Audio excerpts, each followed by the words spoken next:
Hello, YouTube world. It's your boy, Dr. Digital, aka Duran. I'm here with my boy, True Tech, aka Chris. And of course, we still have a special guest of Kizzie Kay, the man, the myth, the legend. Mr. I'm really Kissingtons. we're gonna kind of jump into a question that we kind of saved for off the podcast that I wanted to bring up because Kizzy kind of he plays everything, let's be honest, but I know he comes from like Guilty Gear and anime stuff. So I wanted to get down to it and get the brass tacks on what he thought of Street Fighter 6 as a whole. Hmm, that's a good question. So I think Street Fighter Six as a whole is I think it's one of the best accidents to happen. And the reason why I say accident is because they took all of the things that other games were doing, and they crafted as their own, which was pretty interesting. And I think the reason why I call it an accident is because, like, you know, at the time, people were getting into fighting games were saying like, it's hard to get in fighting games. This is really hard, and how can we make games easier? And this is like the perfect time where like I felt like fighting games were popular. And the reason why I call it an accident is because, um, with all that like exposure, all of that like right timing with the net code and things like that, Mm-hmm. it really worked out uh, in the best way possible. And like a lot of games, like Arc System Works even was doing it, where they had stylish mode, which was like the easy mode. They had things like that. They already were doing that, but it wasn't promoted. It wasn't promoted like uh after the pandemic and things like that. Like if you look at the statistics there, like people on social media, people on Twitter at that time before the pandemic, and then after pandemic, it's like night and day of how many people it was. So to now use that as your like your advertising and like all the things, like all the stuff that were already in games like 10 years ago, and you just happen to like implemented it, like everyone praised it. Everybody was like, "Yo, this is like a masterpiece." But it's always been there. And that's why I say it's like a happy accident because they did all of the things right, making it accessible, making it fun, uh, adding modern controls. I think modern controls is like one of the most genius moves in my opinion. Even though we already had modern controls in other games, but it was good that to like bring it back. And now you have like Arc System Works even saying that they want to bring modern controls into Strive. So like things like that, a company that's already been doing it now saying that they want to do it, like it just shows like how strong that was. With the marketing, with the wrestlers talking about the game and things like that. Like now that like entertainment has become a predominant role in everybody's life, that's why I call it was a happy accident. Because if they would have promoted this 8 years ago, it wouldn't be as popular as it Bro, we told you get out of here. I still remember like, and I mean, Marvel 2 still feels away, but like when Fnatic started using one button dash, we was up in arms. Let alone yeah, when we got yeah, modern and style, like yeah. It stylish was was like, always you can't play the game for real. yeah, exactly, right. But now, stylish mode is like encouraged. Now it's like, yo, do it. You know. So that's what I'm saying. It's like it's a happy accident. It's like, we hit a market of people that are that have a very hard time of understanding fighting games. I wouldn't even say learning. I would say understanding fighting games. You have a Mhm. lot of people that have a hard time understanding it, and having a control scheme like that allows them to be comfortable while trying to learn understand. So, what are some things that like you'd like to see, like not necessarily fixed, or maybe things you don't enjoy about the game itself? Because I feel like every night we have community night, we have our people like, oh, I hate perfect parries, or I hate whatever or whatever. So, like as a top player, I'm curious like what your thoughts are. Where you're like, I don't really like this, or I do like this, or I just wish they did this a little different, kind of thing. So my biggest issue with Street Fighter is it's the same problem I have with every company now. Is that they are trying to design the game where it is not fun to be good at. It's not fun to be good at because when you realize and you start learning the things about the game, you start realizing like, wow, is this really how the game is supposed to be played? And you start asking that question every single time. And I think that these developers are starting to have a little bit too much of control of like what a fighting game, how a fighting game should be played, and it's okay for people who play your game to like figure out like crazy things to be consistent. And like these developers, I feel like they're like, well, we're going to take away these things because we know that like good players like these things. And I think that that is what Street Fighter 6 did, and that's what every company is doing now. Is that they are taking away very passive decisions. You know, everything has to be like commitment, hard read, hard read, hard read, hard read. Like what made Moment 37 so special was because that was a once in a blue moon. But now the once in a blue moon is every single day. It's not special anymore. And I think that they're trying to get people to like, you know, it's like popcorn content, right? It's like you eat the popcorn, it's like really cool. Oh, that's amazing. Oh yeah. Oh wow. Oh yeah. And then like that was awesome. You know, like I just feel like it's like an adrenaline decision now, and that's why that's the problem with the game. The game is going to get to the point where everybody is going to like it, and it's going to hit that phase where everybody doesn't like it. Yeah. And the reason why it's like that is because they don't. There's not a reason to do different things because those different things are going to lose to that one thing that everybody is doing. Not like just the good players are doing, not just the bad players are doing, but everybody is doing the same thing. Everybody is doing the same thing. And it's not because that people don't want to learn. It's because that in those scenarios, it's like, yo, if I don't do this, I lose. You know? Like, if you're in a corner and somebody's trying to like burn you out, what are you gonna do to stop it? Yeah, You're gonna jump, Yep. you're gonna parry. Yep. Yeah. That's like it. yeah, that's it.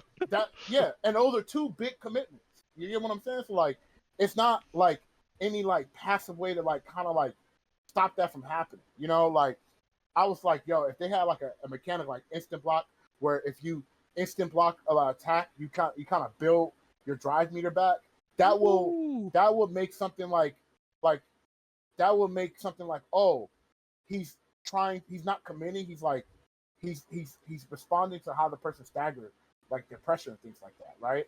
And I think that stuff like that will be an interesting thing rather than just holding parry and pray to God that the person doesn't like stop pressing buttons and they're just throwing it and then like you magically build meter up. But guess what? You still are getting your drive meter drained.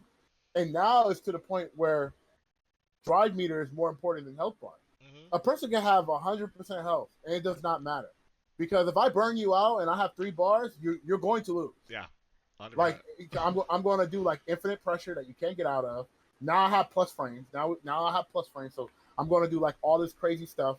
And like in my head, I'm like, yo, I got to react to stuff. He's going to throw me 15 times. So I'm going to take 15 throws. And then I don't know when he's going to do the surprise burnout attack. And then there's scenarios where people can like jail burnout attack. And Lord forbid, let me not have meter to like use a level 1 to get out. Then I'm really just going to take it. And then I'm just going to lose 80%.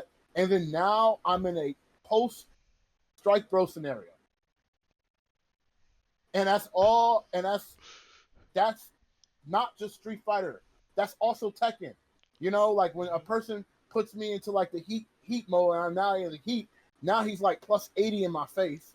And like, I have to like choose. I have to do these things. Same thing for Strive. Oh, you know, now that like I have a throw animation and like this person is just pressing close slash like 13 times, I have to make a decision. Like, and I can't just like jump and air dash away because, you know, like the air dashes is not as good anymore because landing recovery is a thing now. There's no like instant blocking to throw. There's no way to like kind of like strategically take your turn back. You have to like commit and hope. You have to just make big reads and hopefully that big read you made is what the opponent did. But the problem is people like various levels of play. Like people don't use logic; they're using their feelings. Like they feel this is the right thing to do, even though it's not the right thing to do. So because you're acting off emotion, it's random. Like I don't know how you're feeling at that moment. You could be feeling like, oh, I want to have the big dick energy and throw you 18 times. Okay, and then now I'm like, okay, I think he's going to do that, and then like I jump and I get counter hit, and it's like, well, I thought he was feeling like this, so I made that big read to like do this, and like people be like, well, yeah, that's fighting games. And it's like, no, it's not. It was always like that because you didn't understand it, but because now they made it where you don't have to understand it because you get the big payout, it becomes draining and unfun to play after 3 hours. And I'm being nice. I think after 2 hours it's not fun. Like, and that's the developer's fault. It's the developer's fault. I stopped blaming players because they plateau themselves, but the reason why I stopped blaming players is because, as I said, not everybody's going to be 1%. So like, people are going to get stuck, and like that's okay as long as they're having fun and they're making new friends and they're having a great time. Who am I to try to take that away from them? But I am aiming towards the developers because they are purposely doing that. They have this mindset, and like I'm so glad Virtual Fighter did this because Virtual Fighter is the only game that did it. And I've been telling people that they need to make it where defense is fun to do. And when you watch Virtual Fighter, blocking in that game sounds fucking tight. Like you're doing like the parry stuff and like that, and like, bro, like that looks cool. You know what I mean? Like blocking seems more fun to do. So now people are gonna be like, yo, imagine if I like block this scenario where I'm like dodging and like I'm reading his offense and things like that, and then I counterattack him. Yeah, that's sick. Yeah. You know what I mean? Like other fighting games don't make you feel that way. You feel sick when you don't let the person play the game and you perfect them. Oh yeah, like I was just going on and he couldn't do anything about it and I overwhelmed him. Yeah, my offense is ridiculous. My neutral is ridiculous, and like like you're getting hyped for that. But like Virtual Fighter is the only game where I feel like blocking seems tight. And I've always said that developers need to make it where getting hit is fun. Man, you said something earlier that I never thought of was like the just frames, like a just frame block to get like drive bar back. I'm like, damn, that's kind of godlike. Because I always like fighting games when like I love when developers put in like deep level thought stuff that like, oh, you only do this if you play the game at like a high level. And most like common people are not going to just defend. Like they're just not like, it's just not something they're going to go for. And that's why like third strike parries are always so good to me, is because you have to commit to it. And if you don't do it right, that's your ass. And that's what like my complaint with like parry in this game is like, I hate that you just hold the button. There's no high low, there's no left right. It's just you just hold the button. So I say you should commit. You commit. Yeah. And you said something that also that I wanted to add on too. It's like the developers know that the top players are going to play the game no matter what. Yeah. So they can do these things, and like we're going to be the advertising. Like somebody is going to play the game, they're going to play me, and they're going to upset me, and then they're going to show the world that if you work hard enough, you could be as good as you could be able to beat these players like me. And like that's the same thing they did with boxing with what's that guy's name? The twin brothers.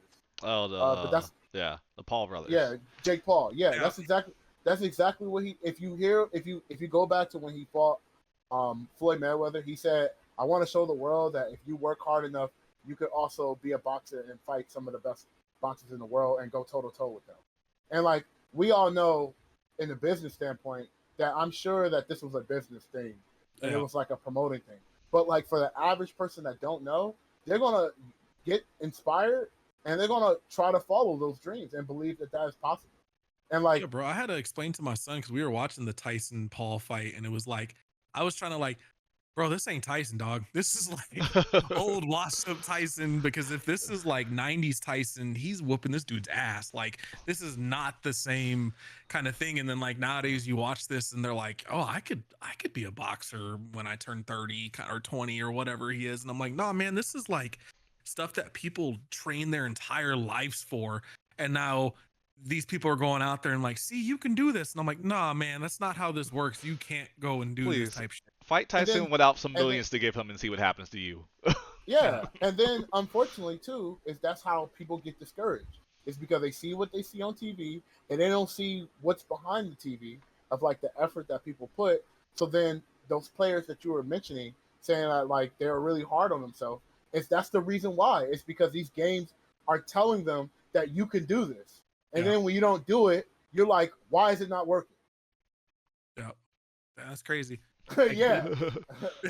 And like that's why I say developers are the problem, is because they are making people more discouraged to actually learn the game because they're like, yo, that was hype, I want to do this, and then they go online and it's not working and it's like, well, I just suck, I'm never going to be this. I'm like they are comparing themselves to other, they're putting themselves and they are comparing themselves to other people Yeah. every single time.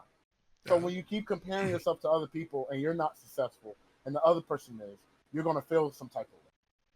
And that's why I think games should just be like, yo, you got two choices. Either you get good or you just play for fun. Yeah. And like when you play for fun, it's totally okay. If you play to get an understanding of the game, it's gonna build character traits as a person. It's gonna build these character traits. So when you're dealing with hard stuff, you're not gonna give up because everybody has to deal with it. And like when you try to like kind of like hold the hand in terms of like making games, when I say make the game accessible, I'm not talking about the people who never played. I'm talking about the people who's been playing and they've been plateaued, because those are the people that are going to be the example for the new players. And the reason why I say that is because all the new players, they want to see the top players lose. So the mid-level players are going to have to get good enough to show the example that the players that are coming into the game, that it's possible if you work hard enough. And then they're supposed to replace the mid-level players and then they become like the barriers. You know what I'm saying? So if you have that infrastructure, the only way for it to kind of like flourish is that you make the high level players play at the best.